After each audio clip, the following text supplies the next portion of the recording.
Nicolae Ceausescu. For 24 years, he's ruled Romania with an iron fist. A few days earlier, protests broke out in Timișoara after a local priest criticised Ceausescu. When locals resisted his arrest, Ceausescu's soldiers opened fire. Now, news have spread and protests are erupting across the country. Desperate to restore his image, Ceausescu calls for a mass rally in Bucharest to be broadcast live on national television. It'll be the biggest mistake of his life. It's kind of scary how Donald Trump, what he's going through right now, and this story that I'm about to show y'all kind of seem like the same thing. I don't know, but check it out. Ceausescu steps out onto the balcony as he waves to the audience to the sound of almost deafening cheers. But something's off. Almost everyone in the crowd is standing completely still, except for a few people in the front rows. The cheering is fake. It's actually a pre-recorded track blasting from huge speakers around the square. Then, Ceausescu starts his speech. And at first, things seem to be going rather well.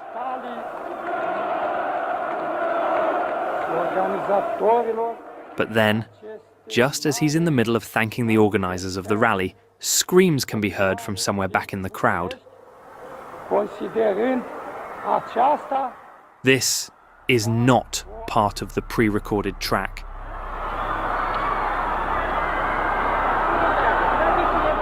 "Someone is shooting!" his wife Elena shouts. "They're entering the building," his security guard says. Off camera, demonstrators have broken through barriers and are heading toward the Central Committee building right where Ceausescu is standing. The security guards actually managed to push the crowd back behind the barriers. But it's too late. And even as Ceausescu continues his speech by announcing sudden wage increases and higher pensions, after the speech ends, many in the crowd refuse to go home. They've had enough of the lies, the repression, and of Ceausescu. They spread through Bucharest, shouting things like "Down with Ceausescu" and calling for freedom. And when Ceausescu hears of this, he's outraged. Still in Bucharest, he orders tanks, soldiers, and his very own secret police to crush the protests by any means necessary. And so, they do. Protesters are shot in the streets, and those who've barricaded themselves are hit by snipers positioned on top of many of the buildings. By morning, there's so much blood in the streets that the military needs to hose it with huge water cannons just to get it off the asphalt. Meanwhile, Ceausescu is still in Bucharest, and he's relieved. He's convinced that the uprising has been crushed. Surely, now, everything will be back to normal, he tells his wife, Elena. But he's wrong. Before dawn, the first reports come in that massive columns of workers are leaving their factories and heading toward the city centre. And something's changed. The soldiers and police sent out to control them suddenly refuse to shoot, and actually join the protesters instead. Ceausescu immediately holds a crisis meeting with the remaining members of the Communist Party's Politburo in the Central Committee building. At the same time, hundreds of thousands of demonstrators now surround the Central Committee headquarters, and they're starting to break in.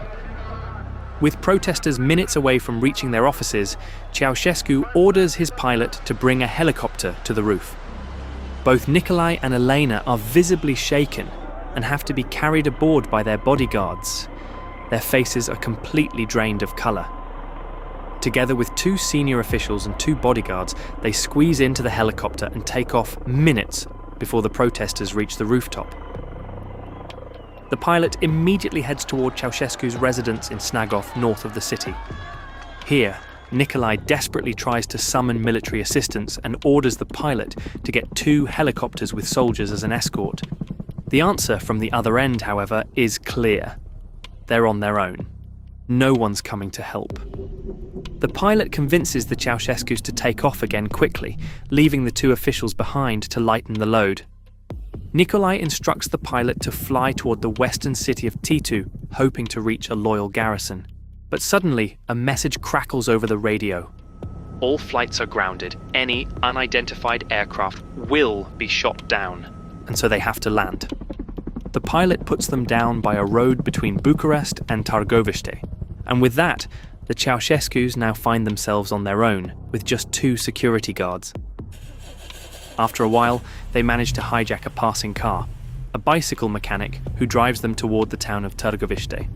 On the way, the Ceausescus listen in horror as the car radio plays a news report about the uprising's victory in Bucharest. The bicycle mechanic, Petrișor, suggests they hide at an agricultural institute on the outskirts of the city. When they arrive, the institute director shoves the couple into a room and locks the door, trapping them inside. Shortly after, local police arrest both Ceausescus and hand them over to a nearby military barracks in the city for the next few days. The new government is determined to bring both to trial as quickly as possible. And so, the day after their capture, Iliescu, the new head of state, signs a decree establishing an extraordinary military tribunal to be carried out immediately at the barracks where they're held. Here, they're accused of genocide, of destroying the country's economy, and attempting to flee with over $1 billion in foreign banks.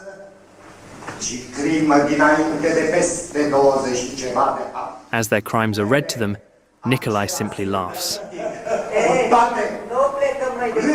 The trial is brief and largely for show.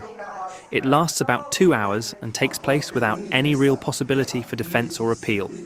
Ceausescu himself refuses to recognise the court and calls it illegal. But it doesn't matter. The tribunal finds both him and Elena guilty.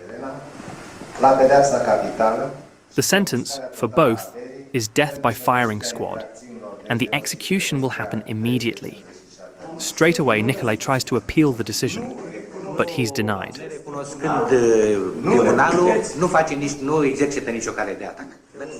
Before being led out of the room, Nicolae turns to the guards and says he wants to be executed alongside Elena. They accept. Meanwhile, a soldier returns with rope to tie their hands, but neither Nicolae nor Elena wants to be restrained. Both argue with the soldiers, saying there's no need for it and that they're not going to run. But again, they're denied. They're then led out into the courtyard and placed against a wall to the barracks. Elena begins to scream insults at the execution squad in rage. Other accounts say that she starts crying. Nicolae, on the other hand, remains relatively calm in his final seconds and begins singing the first line of the Internationale, the workers' international battle song.